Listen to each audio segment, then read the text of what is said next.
龙凤是临当讲甲午战争到现在都132年左右，在我们都要推广这武术，是要从那个我们南洋国小、万安村小学来启发来带动我们这个文化。完成的一个向下扎根的一个第1届的文化大赛哈。那我们是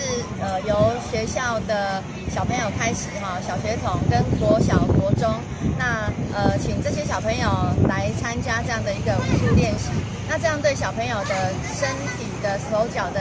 运动的协调性跟他的健康哈都是非常有帮助的。那我们也希望从小朋友开始哈，这个武术可以扎根，然后可以帮助他们身体的健康。这次全国武术第1届全国武术意见观摩大会是定于10月10号下午1点到4点，借由这个活动来请全国的观众朋友来我们北港来品尝我们的北港小吃，还有我们就北港的一些名产，还有观光产业，还有看我们的北港的武术，还有全国的一些爱好者，大家共同参与。